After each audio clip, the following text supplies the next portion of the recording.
nuestra clase semanal. También la semana pasada habíamos comenzado ya con una clase sobre Pesaj, sobre algunos de los temas que tienen que ver con Pesaj, ¿no?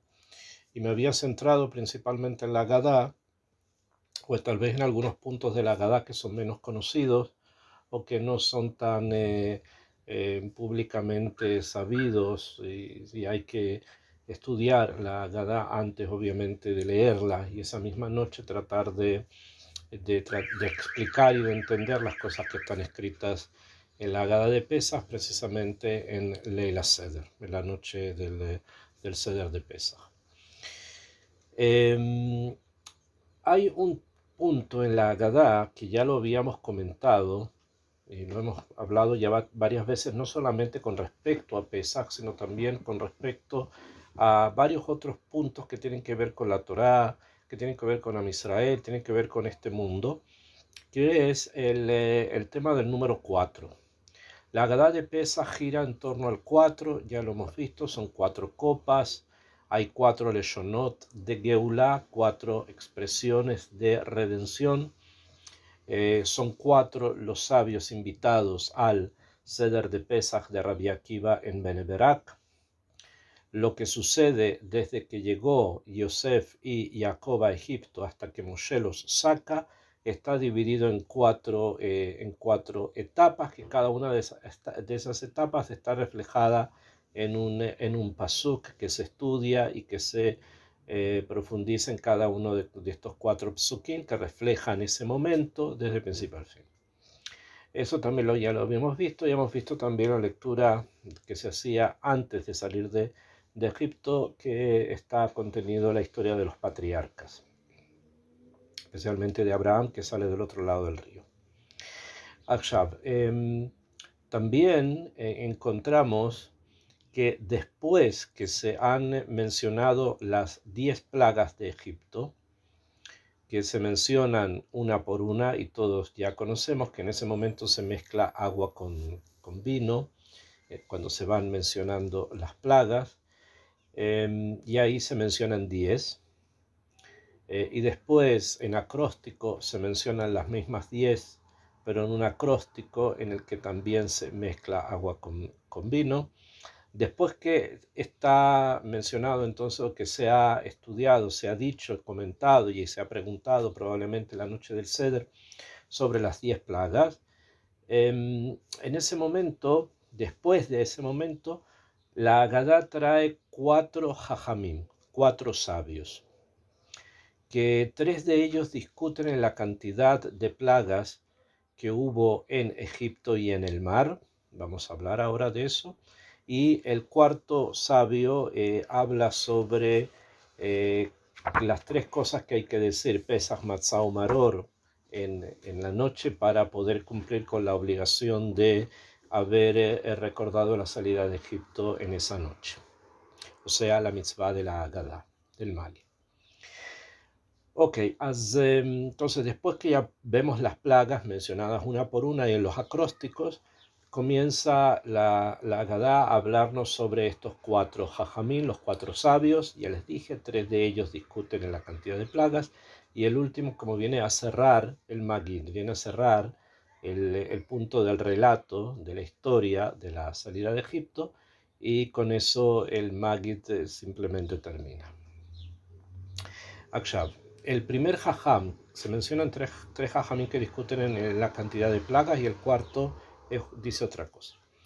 El primero de los 3 es Rabbi Yosei Aglili. Rabbi Yosei Aglili, y la Agadá dice, Rabbi Yosei Aglili Omer. Rabbi Yosei Aglili dice, Minaim, ¿de dónde? Ata Omer, ¿de dónde tú estudias? Shelaku Amitzrin Bemitzrain Eser Dakot, que fueron golpeados los egiptos en Egipto, o sea, los egipcios en Egipto, con 10 plagas. Bealayam laku hamishim bakot, y sobre el mar fueron golpeados con 50 plagas. Bemitzraim Mahu Omer, en Mitzrayim, ¿qué es lo que encontramos? Vayombru a Hartumim, dijeron los Hartumim, o sea, los sabios egipcios, los que se dedicaban a todas las artes y hechicerías. El Paró le dijeron al faraón, Etzba Elohim Hu. Esto es un dedo de Dios. Lo que está pasando es un dedo de Dios, o sea, es una fuerza sobrenatural. Ve al Hayam, y sobre el mar, que está escrito, que se dice, Vayar Elohim etayad agedolá, y vio a Hashem la mano grande, asher asa Hashem bemitzraim, vio Israel, Vayar Israel, vio Israel etayad agedolá, Israel ve la mano grande, asher asa Hashem bemitzraim, que Hashem hizo en Egipto, Vayer'u ha'am et Adonai, vayaminu ba Hashem ubemoshe abdo. Y tuvieron temor el pueblo en Hashem, y creyeron en Hashem y en Moshe su siervo. Termina diciendo Rabbi Yossi Aglili lo siguiente, dice, Emor meata, kama laku baetzva, entonces ¿cuántas fueron golpeados? ¿Cuántas plagas está relacionado con la palabra etzva, que significa dedo? 10.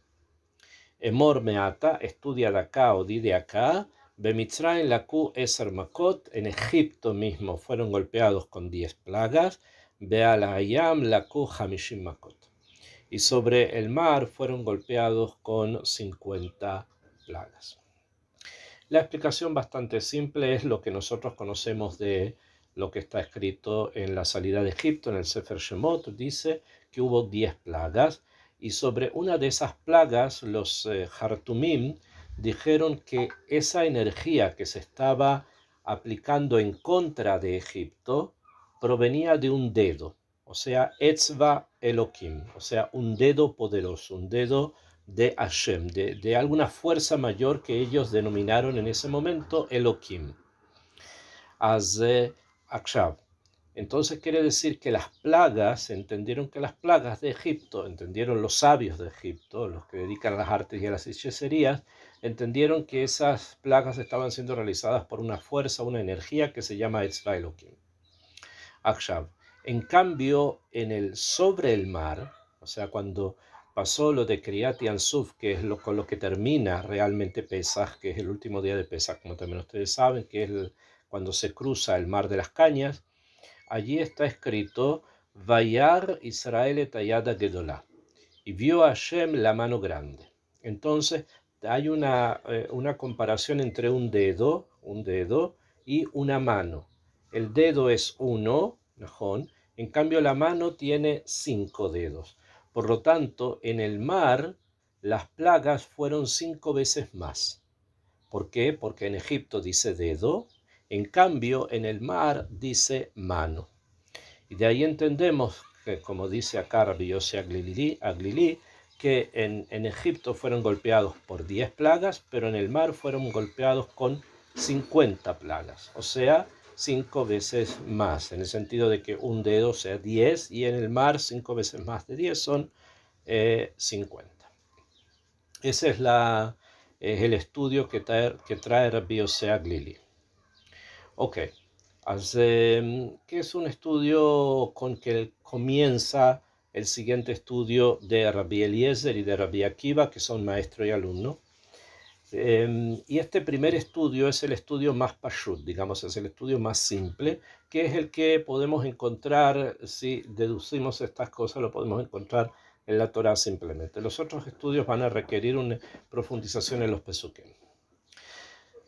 Sin embargo, antes de ingresar al resto de los estudios, lo que queremos hacer, lo que tenemos que tratar de entender es por qué las plagas, el castigo a los egipcios está dividido en 2 momentos. Uno es Egipto y otro es el mar. Así fue como ocurrió, ¿no? Primero en Egipto las plagas y después el mar, donde también Egipto es golpeado. ¿Por qué se da precisamente de esa forma? ¿Por qué hay 2 momentos? Nosotros sabemos que históricamente primero ocurrieron las plagas en Egipto y después el faraón, cuando se dio cuenta que Israel no volvía, entonces los persigue. y es allí donde ocurre el milagro de Yam Suf y el faraón y su ejército perecen. Okay. Eso es lo que conocemos desde el punto de vista de la historia que pasa allí. Ahora, todas las historias que están escritas y descritas en el Tanaj obviamente tienen una explicación estrecha que es lo que se ve, se lee, ¿no? Sin embargo, tienen también una explicación más amplia. O sea, tienen una perspectiva más amplia de comprensión. Hay algo más que nos relata, que va, perdón, más allá del relato, que tiene obviamente una perspectiva a algo muchísimo, pero muchísimo más amplio. ¿Y qué es lo que se refiere acá? ¿O qué es lo que nos enseña en la medida que podamos entender este relato de dos momentos de castigo, en Egipto y en el mar? Cuando ocurren las plagas en Egipto, ocurren en un marco geográfico muy determinado, que a pesar que también contiene agua, como por ejemplo el golpe que se da al Nilo y que se transforma en sangre, pero el Nilo es parte de una tierra, o sea, el Nilo es parte de un país, como cualquier río. O sea, un río es parte de un país, está dentro de una definición de tierra. Y por lo tanto, las plagas que se golpearon, con las que fueron golpeados en Egipto, son plagas que están referidas o que están asentadas sobre el continente, sobre la tierra. En cambio, las plagas que fueron hechas en el mar, en otro elemento que es ya directamente el elemento agua, pero en forma esencial, representan, representan un golpe distinto, un golpe diferente. ¿Por qué? Nosotros recordamos de la creación del mundo, que está escrito Bereshit bara Elohim et hashamayim ve'et haaretz. En el principio creó Dios los cielos y la tierra. Y la tierra estaba desolada y vacía, y había una oscuridad sobre el abismo, y el Espíritu de Dios sobrevolaba sobre la superficie de las aguas. Todo eso nosotros lo conocemos y lo sabemos. Sin embargo, nuestros jajamim nos han enseñado que lo que nosotros denominamos Shamaim, o sea, cielos, además la propia palabra lo dice, Sham, allá, Maim, ahí hay agua. ¿Por qué? Porque Kadosh Baruj Hu separó las aguas que estaban por sobre el firmamento de las aguas que están debajo del firmamento, y ahí aparece justamente lo que conocemos como cielo, y después va a aparecer la tierra, van a aparecer los océanos y van a aparecer todos los demás componentes de nuestro planeta. Entonces, lo que nos quiere enseñar esto es que existen dos realidades materiales, la tierra y el cielo. Y en nuestro mundo, en el mundo que nosotros, dentro del cual nosotros vivimos, está la tierra, obviamente, que son los continentes, y está, el cielo lo vemos, pero hay un representante, entre comillas, de esas aguas que están por sobre el cielo, en aquellas aguas que se han reunido en nuestro planeta y han formado el mar. Por lo tanto, el mar de una u otra forma representa el cielo, representa ese cielo que está más allá del cielo, que no sé, más allá del firmamento que vemos. Por lo tanto, cuando hubo acá un golpe en Egipto sobre los egipcios, que eso se dio con las plagas, estamos hablando de un golpe material. Y ese golpe material está dividido en 10, que obviamente tiene cada uno de ellos también contenidos espirituales muy profundos, desde la sangre, sefardea, kinim, etc. Pero cuando los egipcios fueron golpeados en el mar, o sea, en el mar de las Cañas, el golpe fue mucho más profundo, porque no fue solamente a lo material de la Sitra Ájara que era Egipto, sino que el golpe allí en el mar fue aquellas fuerzas espirituales negativas que son las que dirigen a la nación que conocemos como Egipto y todos aquellos que de alguna u otra manera han perseguido lo mismo a través de la historia. O sea, que el golpe en Egipto fue a la parte externa de la Sitra Ájara y el golpe en el mar fue a la parte más interna de la Sitra Ájara. fueron castigadas estas fuerzas y de esa manera se produjo una liberación, que esta liberación es la que va a permitir la acepción de la Torá, va a permitir el ingreso a la tierra de Israel y va a permitir en forma mayor también la construcción del templo en su debido momento. O sea que esto que acabamos de estudiar, de que hay una diferencia de dos momentos, es esencial para entender todo el proceso espiritual a través del cual el pueblo de Israel va a recibir la Torá, obviamente con la preparación del Omer, va a ingresar en la tierra de Israel y va a construir el Bet HaMikdash. Son como las antesalas de esto.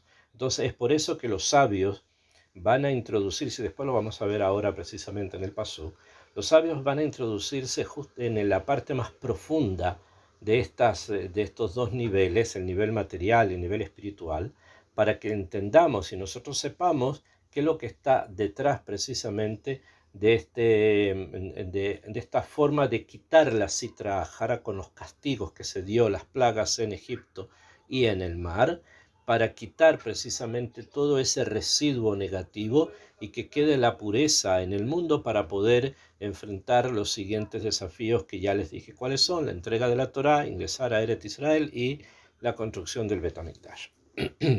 Entonces el primero que vemos, Rabbi Yosef Aglili, que nos trae el primer portal para entender esto, que es el portal del Mikra.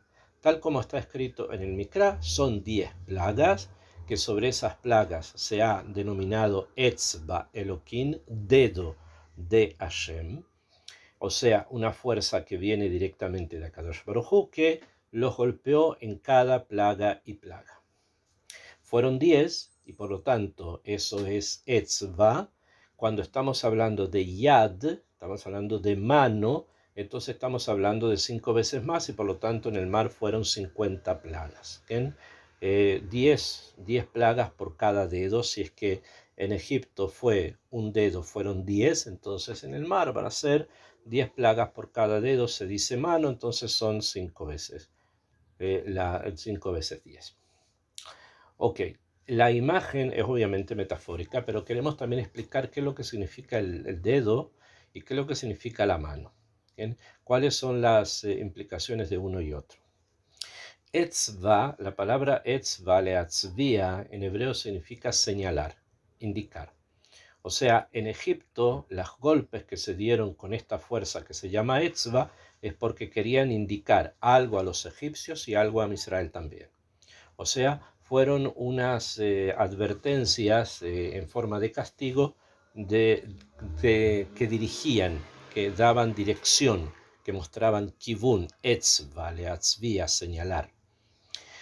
En cambio, en el mar tenemos la palabra yad, yad que es mano, o sea que estamos hablando ya de un sistema de poder.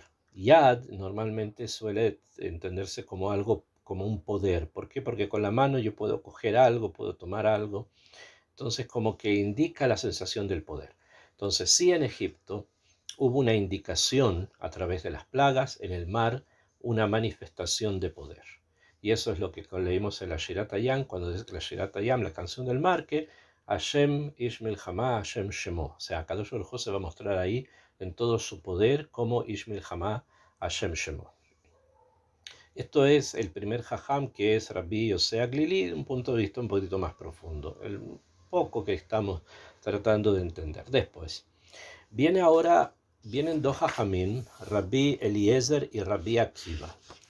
Rabbi Eliezer se refiere a Rabbi Eliezer ben Urkenos, o conocido también como Rabbi Eliezer Agadol, que él era el maestro, uno de los maestros de Rabbi Akiva, probablemente el más cercano a él por las historias que conocemos del Talmud.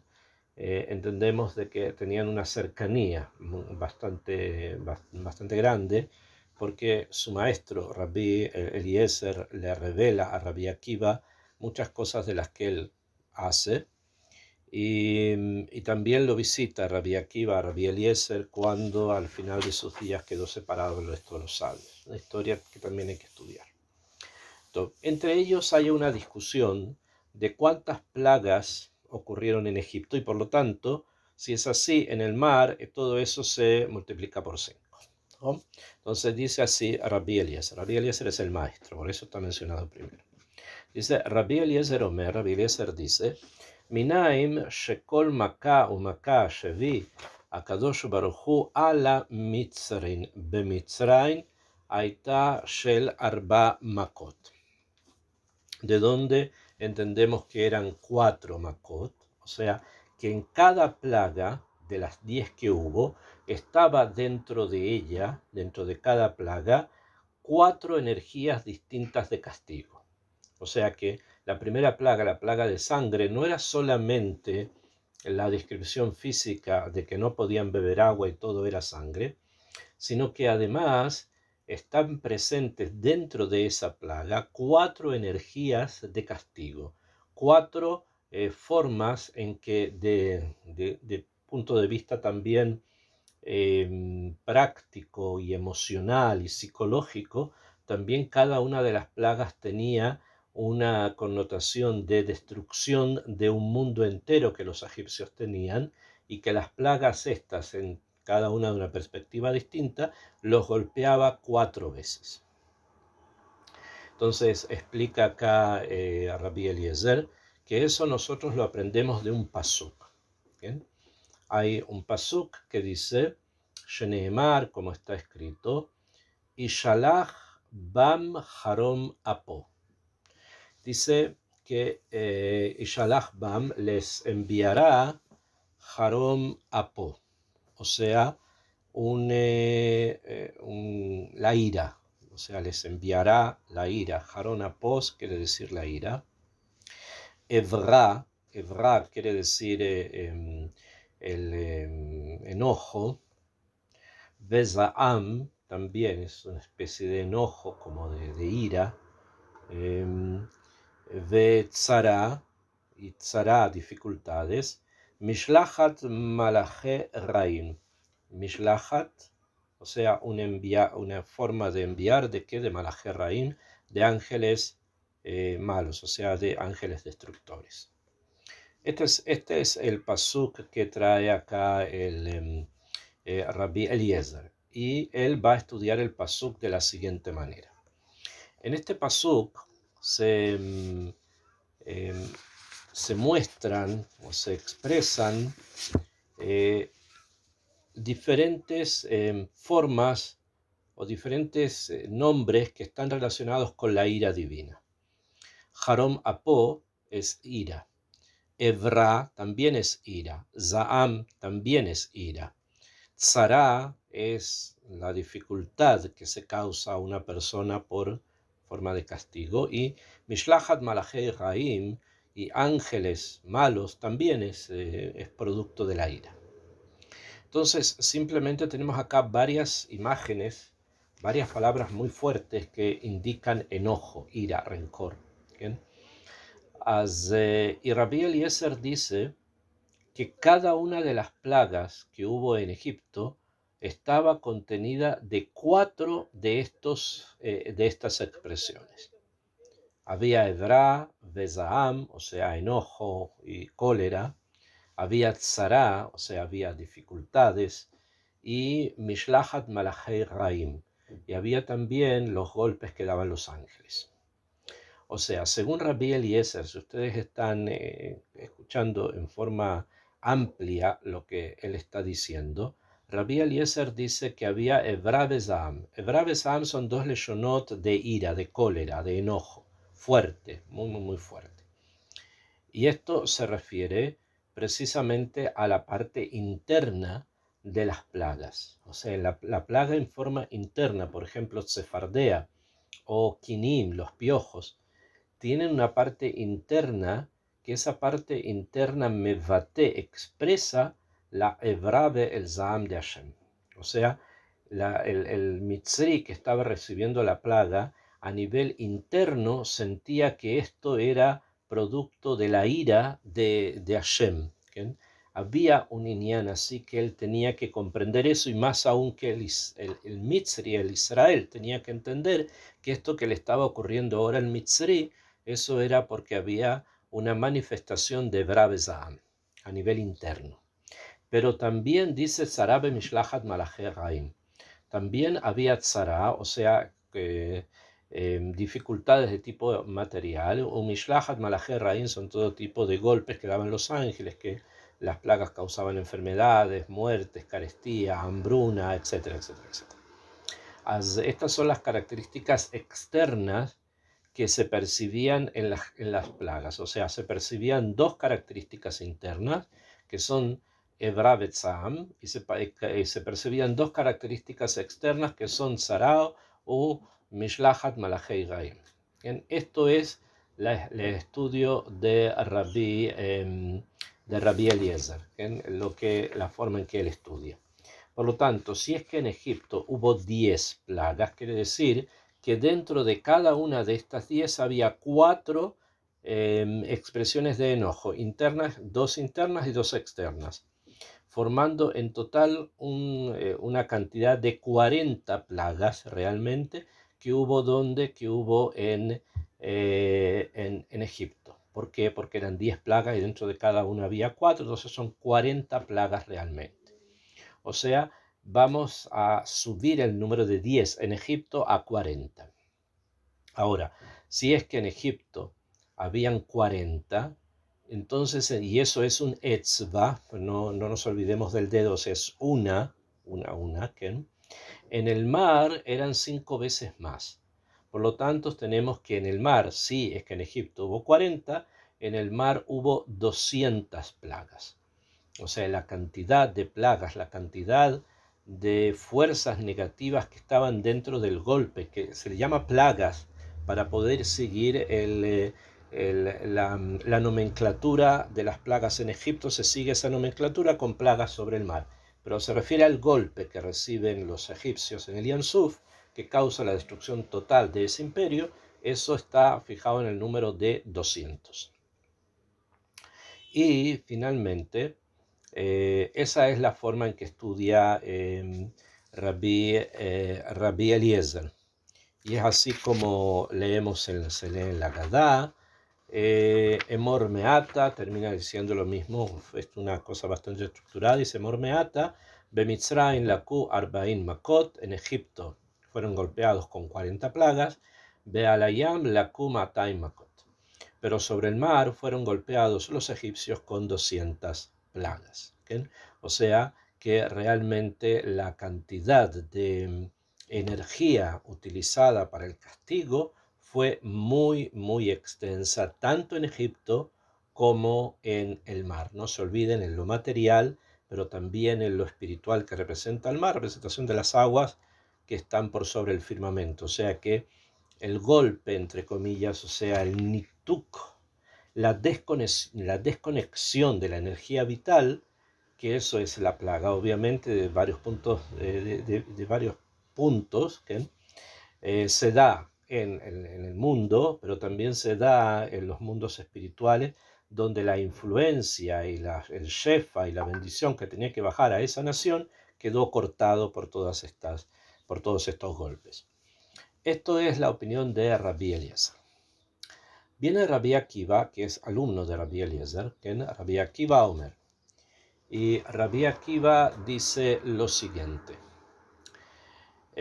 Minain shekol maka u maka shevia kadosh baruchu ala mitzrim, de donde sabemos que cada plaga y plaga que trajo a Kadosh Baruchu a la Mitzrim, o sea, sobre los egipcios, Bemitzraim, en Mitzraim, Haitá, Shel Hamesh Makot, o sea que en cada una de las plagas había 5 plagas. Sheneemar, como está escrito, Yishalach Ban, Jaronapo, Evra, Bezaam, Betzara, Mishlachat Malachei Raim. Trae Rabbi Akiva el mismo pasuk que trajo su maestro. Sin embargo, Rabbi Akiva también va a contar Jaronapo, la primera expresión, también como una fuerza que estaba en cada una de las plagas. Y junto con las otras 4, son 5 para él. Entonces dice acá la Agadá, Jaronapo Ahat, Evra Shtain, o sea, Jaronapo que es ira, Evra enojo, 2, Zaam cólera, Shalosh 3, Sará, o sea, las cosas externas, las dificultades, 4, y Mishlachat Malachei Rain, Hamesh, y el envío de los ángeles destructores, 5. Emor Meata, entonces tienes que decir desde por esto, Bemitzraim laku Hamishim Makot, en Mitzraim fueron en total 50 plagas, porque ya sabemos, cada dedo, o sea, indica, o sea, era un dedo todo, que indica que eran 10 plagas. Dentro de 10 plagas había 5 energías, por lo tanto tenemos en total 50 en Egipto, y obviamente 5 veces más, Ve'alayam laku Hamishim Umatain Makot. En cambio, sobre el mar, fueron golpeados con Matain Hamishin Makot, o sea, con 250 plagas. Esto indica entonces que hay una discusión, como les acabo de decir, entre el maestro y el alumno con respecto a si Harón Apó, la primera expresión que significa cólera, es parte o no de esas energías negativas con las cuales las plagas se hicieron. O sea, si es parte Harón Apó de eso, si es allí donde también está o no la fuente de la destrucción que cayó sobre los egipcios en la tierra y en el mar. Según Rabbi Eliezer no, y según Rabbi Eliezer no participa, sino que es 2-2, como dijimos, 2 internos, 2 externos, y según Rabbi Akiva sí participa, siendo entonces 3 internas y 2 externas. ¿Bien? Ahora, obviamente tenemos que tratar de explicar cuál es el sentido íntimo de la discusión. O sea, en qué la discusión se expresa. ¿Cómo podemos entender esta discusión con respecto a la palabra Harom Apo?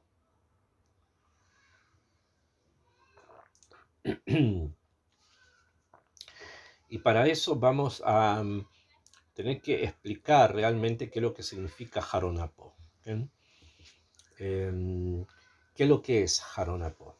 Normalmente se suele traducir con ira, ¿no? Pero es algo más.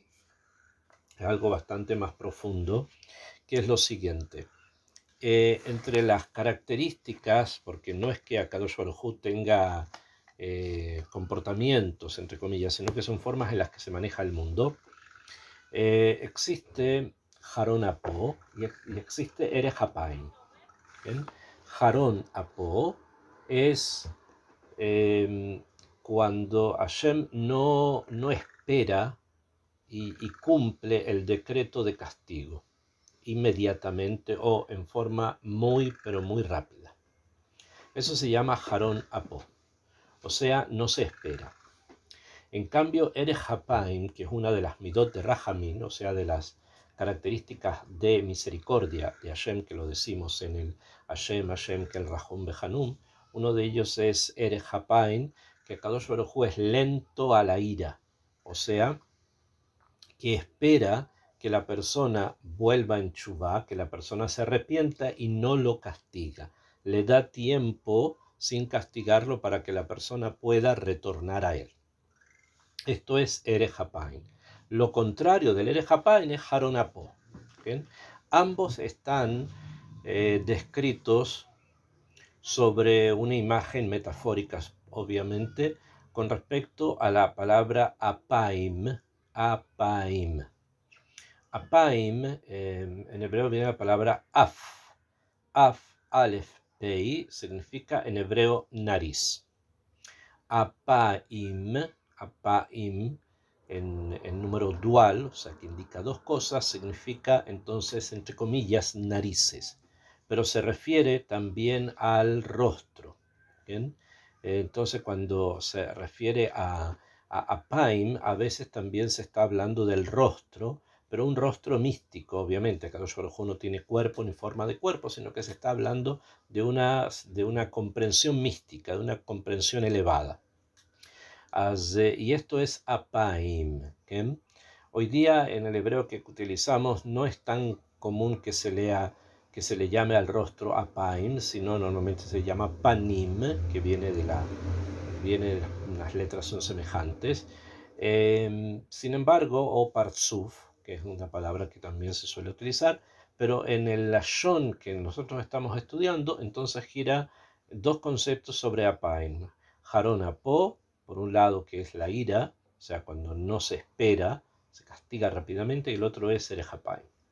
Entonces, sobre ese concepto, si Akadosh Baruj Hu espera que el malvado se arrepienta, o Akadosh Baruj Hu no espera demasiado, sino que castiga rápidamente, sobre eso está discutiendo Rabbi Eliezer y Rabbi Akiva. Rabbi Eliezer opina que Akadosh Baruj Hu es lento a la ira, y por lo tanto Harón Apó no está presente, o en este momento en Egipto no estuvo presente el Harón Apó. ¿Por qué? Porque había de alguna u otra manera un Erech Hapaim tratando de que los Mitzrim se arrepintieran y dejaran enviar y dejaran que Israel saliera de Egipto. Y es por eso que hubo advertencias sobre las plagas, es por eso que hubo una vez y otra vez y otra vez. Hashem como que extendió el tiempo para que los propios egipcios dejasen salir a Israel. Después no dejaron, y después vinieron obviamente todos los castigos por esto. ¿Okay? Esto es lo que Rabbi Eliezer sostiene, que en Egipto sí hubo Erech Hapaim y por lo tanto no hubo Harón Apó. No estuvo presente el Harón Apó, no en las plagas sobre Egipto en Egipto, ni tampoco sobre las plagas a Egipto sobre el mar. No estuvo presente sino solamente dos. En cambio viene Rabbi Akiva y él sostiene, Rabbi Akiva estudia, que sí estuvo presente el Harón Apó. O sea que sí hubo un asunto de un castigo inmediato por las atrocidades que los egipcios habían hecho con Am Israel durante ese tiempo. Entonces era necesario castigar de una manera inmediata y así ocurrió. Y por lo tanto en las plagas también estaba presente el Harón Apó. Esta es, digamos, la discusión entre ellos, maestro y alumnos, con respecto a si esta midá de Harón Apó de no esperar estuvo presente o no en las plagas. Bueno, esta es la nekudá de la mahloket, la nekudá de la discusión.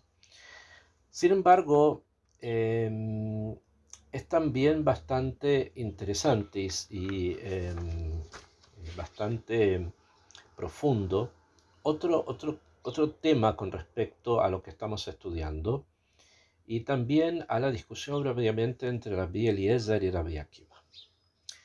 Yo me voy a referir a un punto en la discusión de ambos que es bastante interesante en sí. Rabbi Eliezer Ben Urkenos,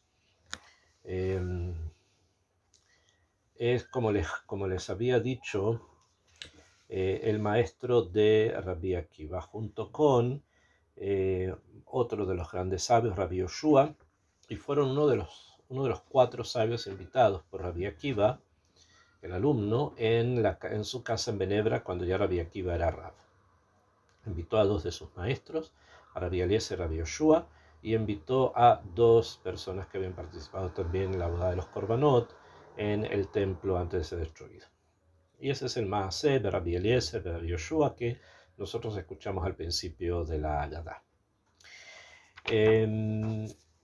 Rabbi Eliezer Ben Urkenos fue una persona de una sabiduría muy profunda, y que no siempre lograron sus pares llegar a entender en forma completa, o opinaron que en los lugares donde llegaba Rabbi Eliezer Ben Urkenos puede ser que no necesariamente deberían ser una propiedad de todos, sino que solamente para personas de gran sabiduría y kedushá.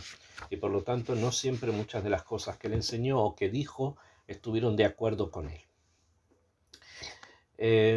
Y uno de estos puntos, donde justamente está uno de los puntos de la discusión, no es el único lugar, hay muchos más, es precisamente en el Harón Apó, si hubo Harón Apó en Egipto o no hubo Harón Apó en Egipto. Y esto se basa también en una forma que tiene Rabbi Eliezer Ben Urkenos de percibir las energías divinas en el mundo. Todas las energías divinas que existen en el mundo, y en Egipto fue el lugar donde se presentaron, los egipcios recibieron castigos materiales y espirituales, como acabamos de decir, internos y externos, y Am Israel comprendió también realidades profundas internas y externas. Y era muy necesario que un pueblo como Am Israel, que había estado conviviendo con idólatras, entendieran y comprendieran todo lo que ocurre en la Metziut como una manifestación del Kavod de Hashem, como una manifestación de la voluntad de Hashem, y no simplemente como algo que ocurre, en el mejor de los casos, de micre, por casualidad, o en el peor de los casos, por la voluntad de los dioses, sino que en este caso había un solo punto central, y ese punto central era Hashem. Y para que esto funcionara y el pueblo lo recibiera de una manera completa, total y profunda, se necesitaba que también comprendiese Am Israel que en los castigos, a pesar de que hay castigos, Akadosh Baruj Hu es Erech Hapaim, Akadosh Baruj Hu es lento a la ira. Y por lo tanto, el ejemplo paradigmático que van a tomar es justamente Egipto, que podrían haber vuelto en Shuvá y no les hubiese pasado lo que les pasó. Eso quiere decir que había Erech Hapaim y no había Haron Apo. Viene Rabbi Akiva y discute con él y opina que también en Egipto hubo Haron Apo, y eso no baja, no reduce el hecho de que el creador del mundo es lento a la ira y que el creador del mundo es rico en misericordia. En ese momento en Egipto hubo Haron Apo, pero puede ser que en otras circunstancias Am Israel va a entender que sí hay Erech Hapaim y que Kadosh Baruj Hu espera, Beshuveinu, espera porque volvamos en Chubá todo el tiempo, mucho tiempo. Esto es, como les dije, las dos Rabbanim, que en part 2, hasta el momento llevamos, el primer Rab es Rabbi Yossi Aglili, que habla del tema en general, es el portal para ingresar. Después tenemos los dos grandes portales, que son Rabbi Akiva y su maestro Rabbi Eliezer, sobre la cantidad de plagas, y la discusión que gira sobre el Haron Apo, ya les dije, sobre ser lento o no a la ira. Después en la Agadá se dice cuántas cosas buenas Akadosh Baruj Hu hizo sobre nosotros, una cosa que se canta, se llama Dayeinu, eso también ustedes lo conocen. Y después del Dayeinu aparece precisamente la enseñanza de Rabban Gamliel. La enseñanza de Rabban Gamliel es muy importante. Con él termina el Maggid prácticamente, y es el cuarto sabio que se va a mencionar después de las plagas. No nos olvidemos, tengámoslo presente para que podamos hablar de esto y para que podamos hacer otras preguntas si nos surgen sobre la estructura de la Agadá en cada una de sus partes y sobre la estructura de la Agadá precisamente en este tema. Dice la Agadá así: Rabban Gamliel haya omer. Rabban Gamliel decía: Kol shelo amar shlosha devarim elo bepesach. El que no dice estas tres cosas en Pesach, lo yatsa yedei chovato, no cumplió con el deber de la noche. Be'eluhem, ¿cuáles son? Pesach, matzah, umaror. Pesach, matzah, umaror. Eso lo dice Rabban Gamliel, que era un descendiente de Hillel Azaken, que lo vamos a encontrar más adelante en lo que se llama el Korech. Después de que se pasan varias cosas y se habla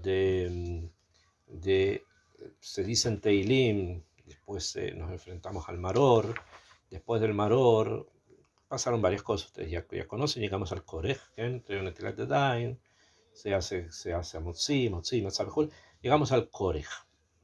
El Korech es un sándwich que se hace en el cual se pone matzá, maror y el Korban Pesach cuando había Korban Pesach. Hoy día se suele poner un poco de jaroset a la lechuga cuando se dice eso. Antes de que leamos lo que dice o cómo explica Rabban Gamliel los tres puntos esenciales de la noche del Pesach, dice en el Korech Zecher Lemikdash, que el Korech, o sea, como sándwich, era recuerdo de qué, del Mikdash, recuerdo del templo, Ken azá Hillel azaken. Así hizo Hillel, Bisman shebet hamikdash haya kayam. Cuando el templo estaba construido, que Hillel lo vio, allá Korej, él solía Korej, o sea, poner juntos, matzah umaror, Pesach matzah umaror, Pesach matzah umaror, Beogel beyajat, y los comía juntos, o sea, la carne asada, las lechugas y la matzá que los tomaba con ellos, le cayen masheneemar, para cumplir lo que está escrito, al matzot umbrorim yochluku. Con matzot y con maror lo comerán. ¿A qué? Al Corban Pesach. ¿Bien? Se comerá entonces juntos. ¿Por qué? Porque de esa forma todas las realidades de la noche van a ingresar dentro de mí. Eso es la idea clalí de Hillel Azaken, y viene su descendiente Rabban Gamliel y dice que el que no dijo Pesach Matzah Maror no va a cumplir con la noche. O sea, el antepasado hablaba de la comida en conjunto de estas tres cosas, y el Rabban Gamliel, que ya vivió después de la destrucción del templo, obviamente, está hablando de mencionarlas, o sea, de nombrarlas. ¿Por qué? Porque ya en la época de Rabban Gamliel ya no había templo, entonces no podía continuar haciendo lo que hacía su antepasado. Hoy día nosotros lo hacemos, el Korej, de una manera suficientemente particular como para que simbolice lo que era realmente. ¿Okay? Pero lo que hacía Hillel era algo concreto. Lo que su descendiente va a hacer, que es Rabban Gamliel, es algo a través del dibur. O sea, la acción, el maasé de Hillel en Rabban Gamliel se transforma en dibur. O sea, se transforma en decir, en mencionar. ¿Y qué es lo que menciona? No vamos a leer todas las tres partes porque es bastante extenso, no demasiado, pero digamos quiero mencionar las ideas principales. ¿Qué es el Pesaj? Pesaj es la carne asada, el Corbán. Ese es el Corbán. ¿Y por qué se llama así? Porque Akadosh Baruj Hu salteó. Pesaj, lifsoach, en hebreo significa saltear. Este sí, este no, este sí, este no. Y en la noche de la plaga de la muerte de los primogénitos, las casas de los hebreos que tenían sangre del Corban Pesaj, esas casas eran salteadas por Hashem y ahí no morían los primogénitos. En cambio, en las casas de los egipcios, que ahí obviamente no había no Corban y no Pesaj y no nada, y no Matzah y no Maror, ahí sí morían los primogénitos. Entonces, en recuerdo de eso, en recuerdo de esta salvación que hizo Akadosh Baruj Hu, que los primogénitos de Israel se salvaron por el cumplimiento de la mitzvah, entonces lo recordamos esto en la noche del Seder de Pesaj como Pesaj. Pesaj porque salteó. ¿Salteó en qué momento? En el momento de la plaga de la muerte de los primogénitos. O sea, ese es el icar de lo que tenemos que decir. O sea, aunque lo sepamos que es así, en la noche de Pesaj tenemos que decirlo, hay que decir, este Pesaj es porque el verbo significa saltear y que salteó y por qué salteó, etc. Eso es lo mínimo que hay que saber. Después de eso viene Matzah, entonces también explica por qué la comemos. Entonces dice Rabban Gamliel lo siguiente, dice, al Shumah shelo ispik betsekam shel aboteinu leachmitz, porque no alcanzó la masa de nuestros padres a fermentar,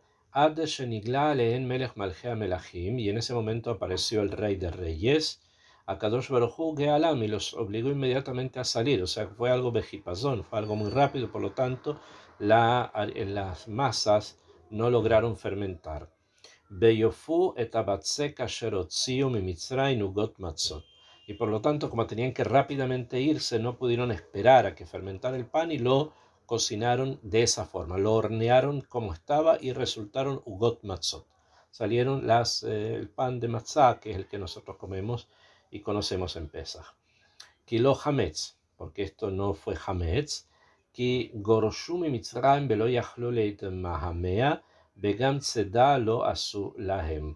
Como tuvieron que irse muy rápido, entonces no tuvieron posibilidad de esperar a hacer panes leudados, y además tampoco habían tomado otras provisiones para el camino más que estos ugot matzot, o sea, este pan que sin haber leudado lo pusieron al horno para poderlo cocinar, hornear y de esa manera llevárselo y comer.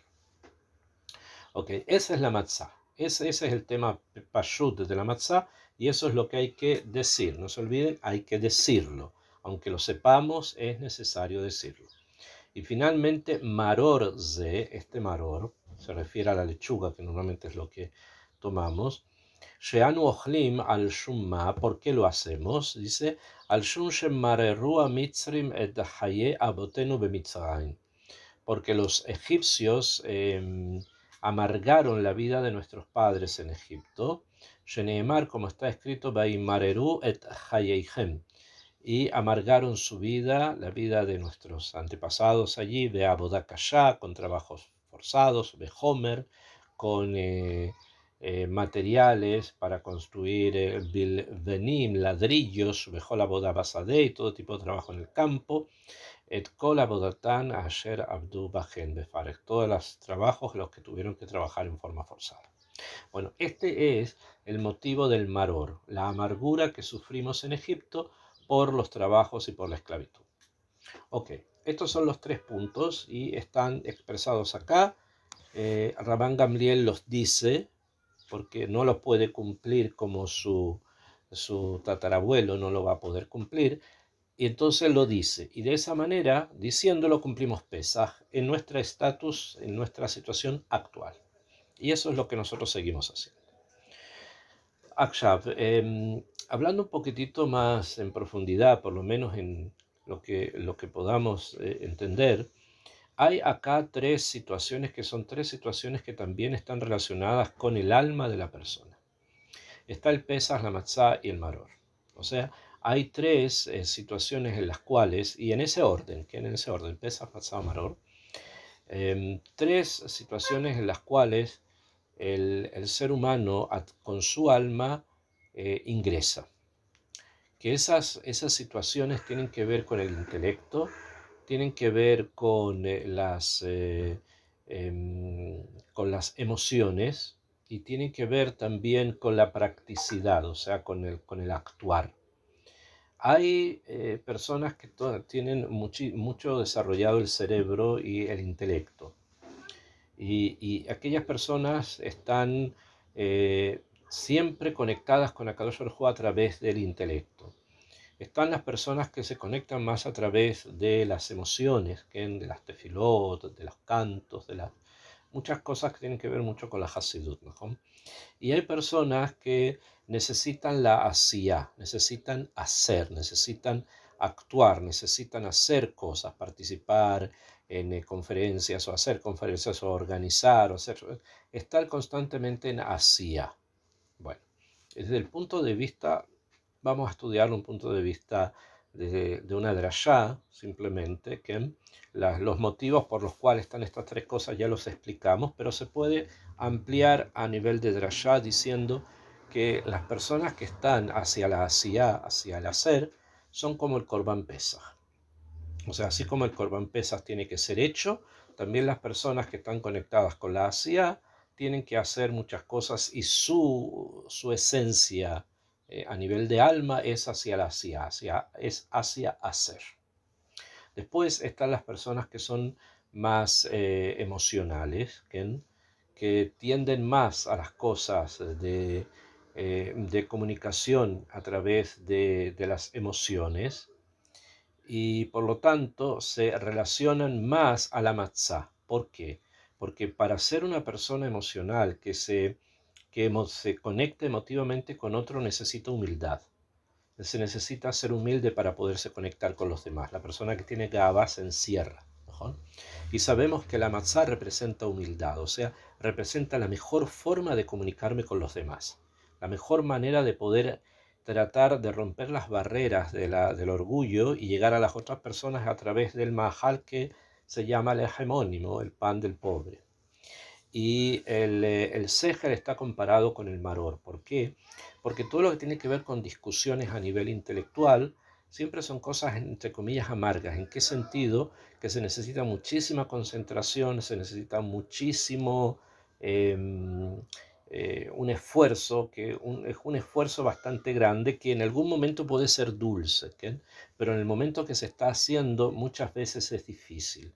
Y eso es como si fuese que la vida de la persona está como amargada, no por el mal sentido, sino que porque el esfuerzo es así. O sea, para llegar a un lugar se necesita esforzarse, entonces también el estudio implica o requiere esfuerzo. Entonces son como tres formas de mostrar las características anímicas de la persona, anímicas o psicológicas de la persona. Con este punto termina prácticamente el Magid. Decimos Subehol Dor Bador, Hayab, la persona verse a sí mismo como que está saliendo de Egipto. Después vienen dos Pirkei Teilim, se den dos capítulos del Sefer Teilim, se dice Asher Ga'alanu, y después se hace Netilat Yadayim para decir las brajot correspondientes a el Amotzi Matzah, o sea, para la comida de la noche y todo lo que va a continuar después. Pero el Mag de la Agadá con respecto a Pesach termina acá, o sea, termina justamente en estos tres puntos que de una u otra manera también reflejan lo que nosotros somos, que somos también intelectuales, somos también emotivos y somos también prácticos, o por lo menos tenemos que tratar de equilibrar estas tres cosas, ¿can? Para estar presentes en cada momento y momento que Kadosh Baruj Hu nos entregue para celebrar sus fiestas.